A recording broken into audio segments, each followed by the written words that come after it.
Magandang tanghali po. Good afternoon, Bosswa. Oh, nagpuputol sila ng ano. Oh, viral ano para sa nagre-ready na sila sa winter. Yeah, yung firewood. Diyan na kayo si Mark. Si Mark ba yun? Papunta po kami sa manananghalian po kami. Look at that. Sunday po ngayon. Uy! Hindi niya bagay. Ano yun? Masyado siyang 1000cc yun. malaki para dun sa bike niya. Comedy talaga ang mga Amerikano. Doesn't really. Papunta po kami sa Carl's Jr. Gusto po raw ng burger ng Junakis. Sabi ko, may coupon ba tayo? Meron naman daw. Kaya ayun, nakita siyang coupon. Mahirap palang mag-video pagka umaandar ang sasakyan. Ngayon ko lang nalaman. Masakit pala sa braso. Uy, ano yun? Ano yun? Ano yun? Ano yun? Ayan, yan. Parang may program dito ah.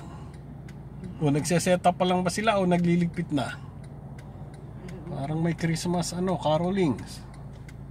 Mamaya malalaman natin yan. Kaya ito po ang Coupon family, coupon gang will strike again. Pagka may coupon dito kami palagi sa Carl's Jr. Yung halagang $40 nagiging $20 na lang. Malaking tipid yun na $20. Save ka ng 20. Busog pa, may naiuwi pa minsan. Kaya Tayo sa mura. ngayon po ay 5 October pa rin. Kanina, nakadalawang topic ako kanina. Pangatlo na ngayon, isang araw lang. Basta wag ka lang mawawala ng sasabihin. Ito po ang pinaka-downtown nung barangay Orangevale. Uy, ando doon ng mga Hells Angels. Ayan po, ang pinakamataas na structure po dito sa barangay namin ay yung simbahan. Naalala ko tuloy si Arnold. Sabi niya, yung sa kinaroroonan naman niya sa LA, yung barangay Bellflower. Sabi niya sa akin, ang pinakamataas na structure sa amin, yung simbahan. Ay, ganun din naman sa amin. Ibig sabihin, mga small community po.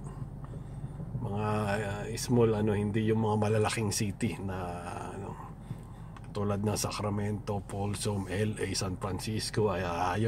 Ayaw namin sa ganyan. May nag-aalok nga po ng trabaho sa asawa ko sa LA. Doble ng sweldo. Dalawa, you get from the state.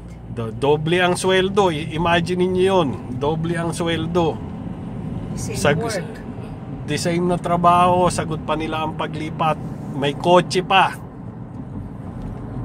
Ayaw ng asawa ko, ayaw ng Junakis at yung buhay sa LA.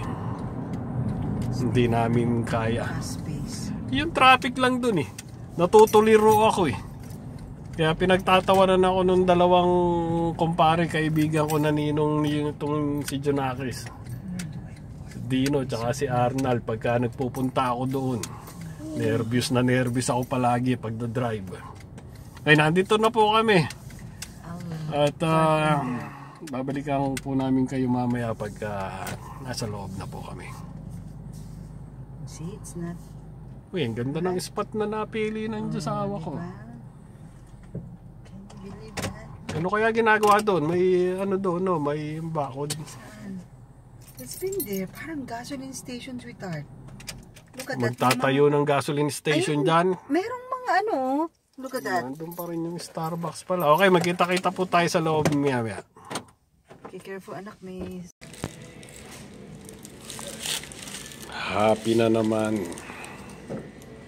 Nakita nyo naman ang ngiti. Yan daw ang real food. Pati yung isang anak ko. Push your other door. Pagka puro lutong Pilipino, kailan daw ang real food dadating? Yung pizza, hamburger. Si Rhea. Oh. Nung ganyang edad din siya.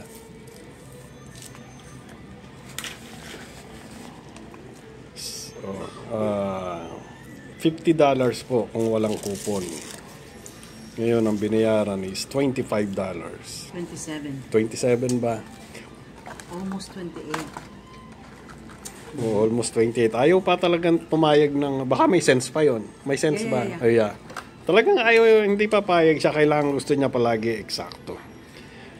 Kakain po muna kami. You wanna try to buy? At ayan, napasok. Babalikan po namin kayo maya-maya.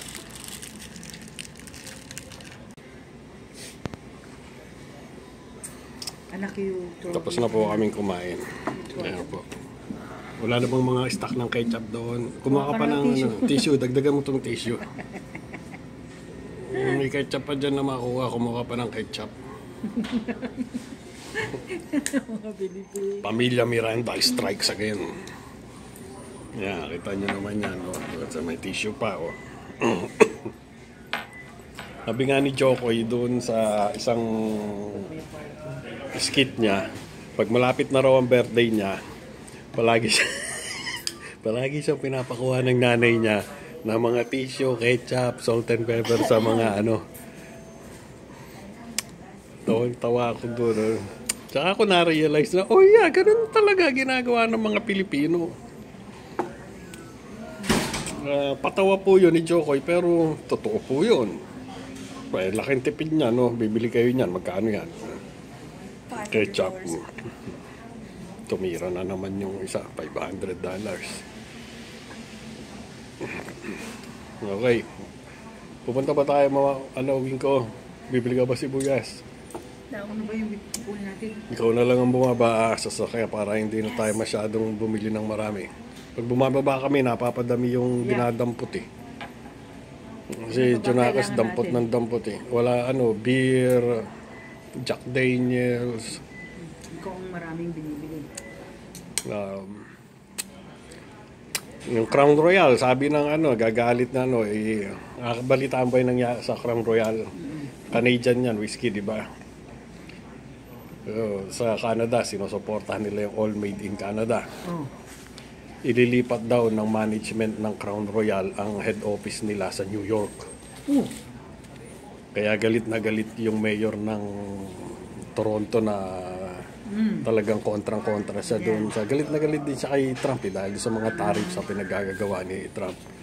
Ngayon, nung mabalitaan niyang ililipat ng Crown Royal yung head office nila from Toronto to New York, ayun, stop sila ng support sa Crown Royal. Ay. Masarap pa naman ang Crown Royal. Ngayon, hindi ko mabarihan kung sasama ako sa boycott or what. Sasama ba tayo sa boycott? Okay, babalikan po namin kayo mamaya pag nanakbo na kami.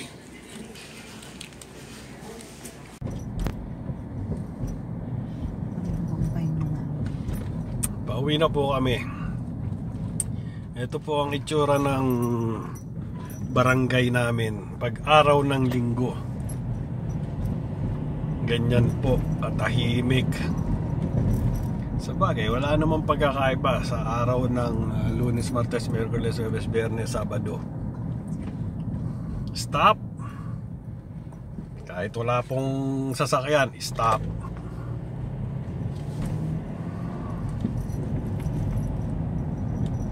Tahimik na tahimik. Probinsyang probinsya ang dating. Pupunta po kami sa palengke. Bibili lang po ng sibuyas ang josawa ko at naubusan po kaming sibuyas. Josawa ko na lang po ang bababa daw at napapadami ang dinadampot pagka kasama kami ng Jonakas ko. Kaya sibuyas lang ang bibilin. Uy, for sale.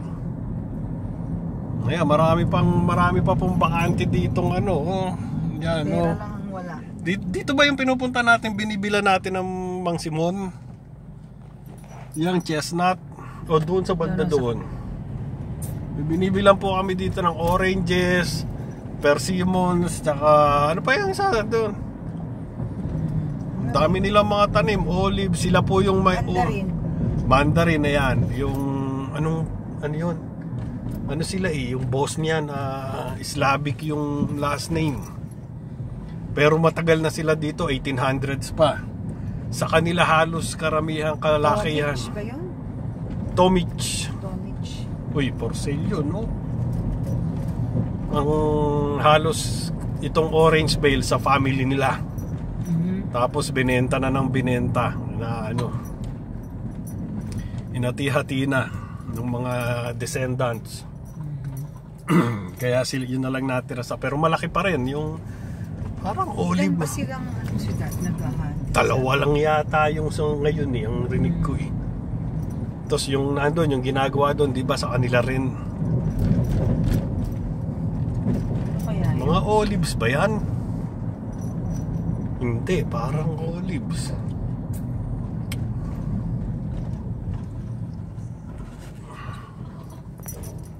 Ang sarap pong mag-drive dito sa lugar namin. Tahimik. Ay, hindi na-picturean yun, no? Hindi ko nakakita. Ayun, may kabayo pa doon, no? Tahimik na tahimik po dito. Kaya masarap ding maglakad, magbisikleta. Ano tong school na to? Kabilang side po ito nung ano. Ito ba yung pasture? Pinag-aaralan daw ni Mia yung pasture, yung Louis Pasture School, hindi yung school nila. Ano school yan, Mia? O nasa cellphone mo na naman ikaw? No, I can't read it. Oh, it's pasture. O see, tama ako. Kahit hindi ako estudyante, alam ko. O, Hindi niya alam. Louis Pasture. Ano yan? Elementary ba yan? Middle. Middle school ba yan? Yes. Ba't hindi ka dyan pumasok? Mas maganda dyan, no? Napasukan mo, pangit.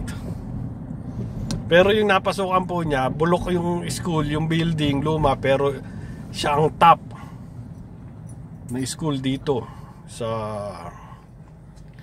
San Juan School District. Maganda tong sentro na to, ah. Nice. Ang daming ano dito. Buti pa ang Nissan eh. Ang daming modelo ditong ano, Mitsubishi, wala ako halos. Outlander lang ang itinitinda ng Mitsubishi dito. Shout out sa lahat ng mga ka-Mitsubishi ko. Okay, malapit na po kami. Magkita-kita po tayo doon sa loob ng palengke. Maganda yung ginawa niyo sa driveway doon, no?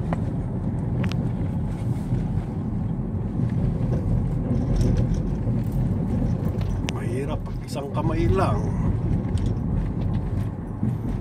Ang dami pang puno dito. Baka lumagpas ka sa ano, ha. Ayan, no. Beach pa lang. Ayan na yun, no. Oh yeah. This is Sa kabila yung beach. Hikuray Avenue. Ako pa ang sinabihan mo, ha? Ayaw talagang ayaw talagang magpapadominate sa akin ng asawa ko. Kahit sa kama, ayaw nito.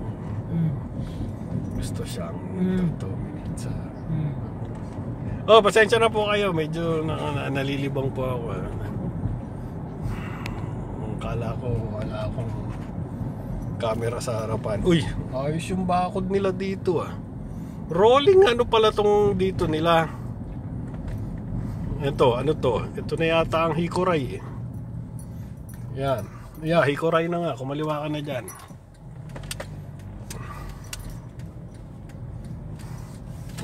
Mahirap pala yung trabaho ng tripod dito. Masakit nga sa braso. Kaya pala nagko-complain yung pinapupwesto ko dito pag ako nagdadrive. Dapat pala sa susunod ako na lang talaga magdadrive. Uy, saan kaya siya galing? May hila-hila siyang bangka. Dito malalaki pa rin ang mga lupa dito. Pati bahay. Yeah, mayroong malalaki, mayroong maliliit. Ayan, ayan, malaki yung isang yan, no?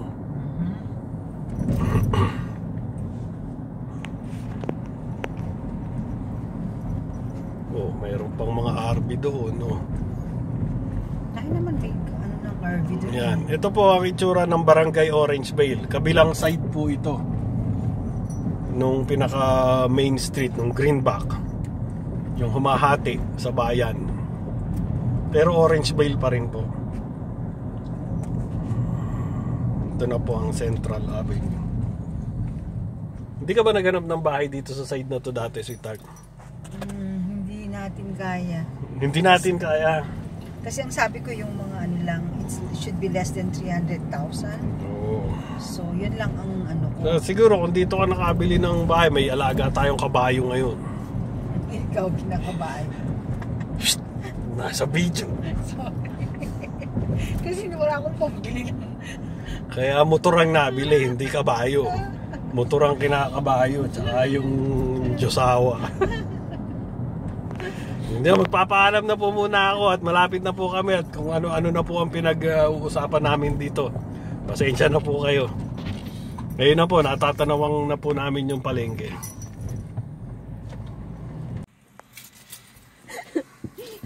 Nasa loob na po ang Diyosawa ko. Nandun po, namamalengke na po. Naiwanan po kami dito sa loob ng sasakyan. Ayaw kaming isama sa loob para makatipid daw siya. Kasi itong Junakis dampot ng dampot ng kung ano-ano. Lalo na daw ako. Palagi ako nandun sa favorite aisle ko. Dampot ng kung ano-anong bote.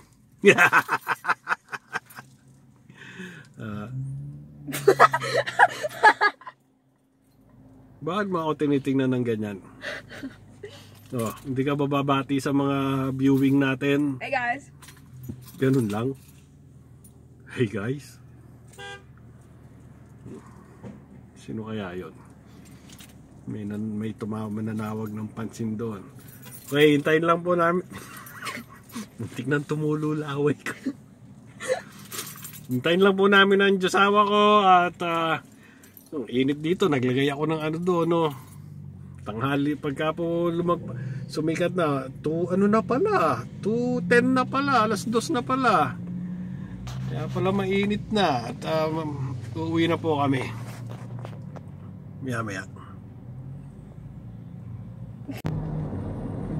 Ito na po ulit kami, nananakbo na naman po kami, pauwi na po kami. May development doon sa ano. Ito po, itong Greenback, kinaroroonan na namin. Isipin niya, na yan yung Hazel Avenue. Nung tawagan ko ang asawa ko, sabi ng asawa ko, pag nakita mo yung Hazel Avenue, nung unang-una kong araw ko po siyang puntahan, gabi yun. Malapit na yun, makikita mo yung gasolinahan na parang spaceship. Doon, kumanan ka na doon, tos hanapin mo na yung number ng bahay, nasa right side. Nung araw na yon, nung gabi na yon, kasama ko yung panganay ko, pinuntahan namin siya.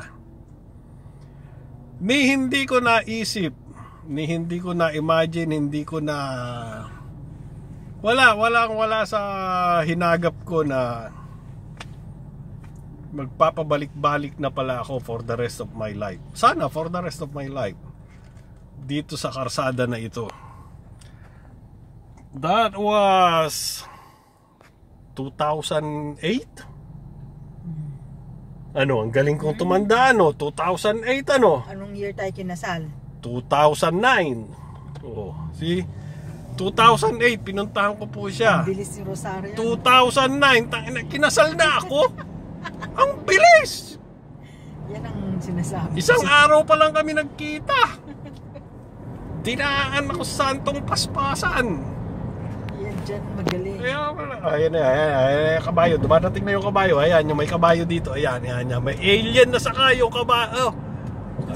Skeleton. Halloween. Ayan po yung... Wala na naman silang gas. Bakit kaya? Maybe there's something wrong. Bakit kaya palagi silang nauubusan ng gas? Hindi, baka may... Yan, ito po. Doon po yung dating bahay nila. Doon sa dulo nitong street na to. Yung pong isang hipag ko, ayan, dyan naman nakatira. Ayan, dyan. Tapos kami naman po doon sa side na yon, doon kaya nilalakad lang namin. Ayan, paliko na po kami dyan. Nung puntahan ko po siya nung gabi na yon dito, na hindi ko man lang naisip na yun na pala. Start, wala pang mga bahay noon dito. Wala pa pong mga bahayan dito. Hindi pa Pero may construction na dito. Ito, sarado tong lugar na to. puro ano pa tayo. Yun na pala ang katapusan ng singularity ko. At magiging duality na. Well, maraming salamat po sa pagsama ninyo sa amin ngayong araw na to. 5 pa rin po. 5 October 2025. Pangatlo na to. Nakatatlong topic ako ngayong araw na to. Wow. Nag-i-improve na ako. Ando doon po yung may kausap si Rick doon. Okay, maraming salamat po. Mag-ingat po tayong mabuti. Ingatan po natin mabuti ang bawat isa. At mabuhay.